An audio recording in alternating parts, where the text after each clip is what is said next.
Bienvenue dans ce voyage au cœur du design vivant, un espace pour écouter les murmures de ton énergie et honorer la sensibilité unique de ton être. Ici, on prend le temps de respirer avec son âme, d'explorer les énergies qui nous traversent et d'apprendre à vivre depuis notre vérité intérieure.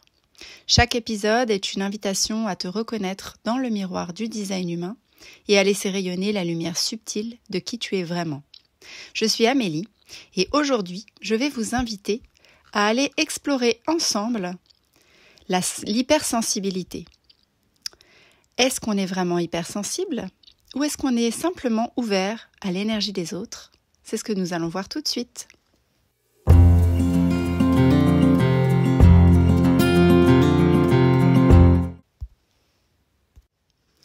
Alors aujourd'hui, j'aimerais explorer un thème qui touche beaucoup d'entre nous et qui m'a particulièrement touchée en tant que réflecteur, c'est l'hypersensibilité. Peut-être que toi aussi, tu t'es déjà dit « je suis trop sensible » ou « je prends tout à cœur, j'absorbe tout ». Et si en réalité, ce que tu appelles hypersensibilité n'était pas un problème, mais une manière naturelle pour toi de capter l'énergie des autres. Effectivement, dans notre culture, on associe souvent l'hypersensibilité à un défaut. Trop d'émotions, trop de réactivité, trop de fatigue au contact des autres. Le design humain propose une autre lecture. Dans ta carte, ou dans ton bodygraph, il y a des espaces colorés, qu'on appelle les centres définis, qui représentent ce qui est stable en toi. Et puis il y a des espaces blancs, qu'on appelle centres ouverts, qui sont des zones de perméabilité, de résonance avec l'extérieur. Ces zones ne sont pas des faiblesses. Elles sont sensibles, oui, mais elles contiennent surtout une immense sagesse, à condition bien sûr de savoir les reconnaître. On va explorer centre par centre. Par exemple, si ton plexus solaire est ouvert, tu peux ressentir les émotions des autres comme si elles étaient les tiennes. C'est souvent ce qui fait dire « je suis trop sensible émotionnellement ». Mais en réalité, tu es en train de goûter au climat émotionnel autour de toi. Autre exemple, si ta racine est ouverte, tu peux capter la pression et le stress de ton entourage, au point de croire qu'il faut vite agir pour soulager tout ça. Encore un autre exemple, si ton sacral est ouvert, tu peux te sentir entraîné dans le rythme des autres, comme si tu devais suivre leur énergie, même quand ton corps aurait besoin de repos. C'est le cas par exemple des personnes comme moi qui sont de type non énergétique, qui ont besoin de beaucoup plus de repos que les types énergétiques que sont les générateurs ou les manifesteurs générateurs. Et pour mon exemple, je dirais que pendant une grande partie de ma vie, j'ai essayé de fonctionner comme un manifesteur générateur et je m'épuisais et mon corps somatisait. Et depuis que j'ai pris le temps maintenant d'entendre et d'écouter mon corps, c'est beaucoup plus fluide, c'est beaucoup plus facile et surtout, je me sens beaucoup moins vidée de mon énergie. Dernier exemple, et si la tête ou ton ajna sont ouverts, tu peux absorber les pensées, les doutes, les questionnements des autres et les amplifier. Donc comme tu peux t'en rendre compte, ce qu'on appelle hypersensibilité, c'est pas forcément toi qui déborde. C'est souvent toi qui résonne avec ce qui n'est pas toi. Donc ce qui va être important, ça va être d'apprendre à transformer la perception qu'on a de l'hypersensibilité. Au lieu de te juger ou de te demander comment durcir ta carapace, je t'invite à expérimenter une autre question. Est-ce que c'est vraiment à moi? Moi, cette question m'a changé la vie.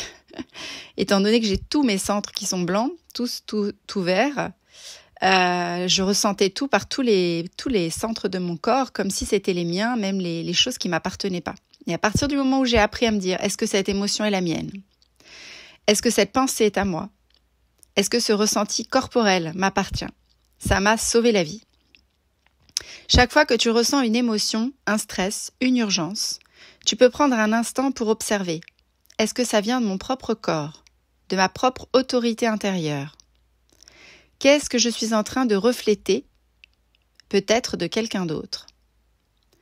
Petit à petit, tu vas découvrir que cette ouverture n'est pas une malédiction. C'est une porte vers la sagesse, une capacité à comprendre profondément le monde des autres sans t'y perdre. Je vais maintenant te proposer quelques pistes pratiques pour mieux vivre ton hypersensibilité en design humain? Alors premièrement, tu vas prendre un temps d'observation.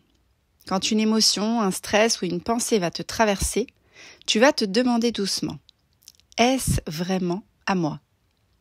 Cet auto-questionnement simple permet déjà de créer une forme d'espace entre ce qui arrive à l'intérieur de toi et la prise de conscience de est-ce que c'est à toi ou est-ce que ça vient de l'extérieur. Deuxième piste, je vais te proposer de revenir dans ton autorité intérieure. Peu importe ton type, ton autorité c'est ton ancrage. En l'écoutant, tu peux distinguer ce qui est juste pour toi, même si l'énergie extérieure te bouscule. Donc reviens à ton autorité intérieure et accroche-toi à elle comme on pourrait s'accrocher à un arbre bien enraciné dans le sol, pour ne plus être bousculé par les sensations et les émotions qui nous traversent.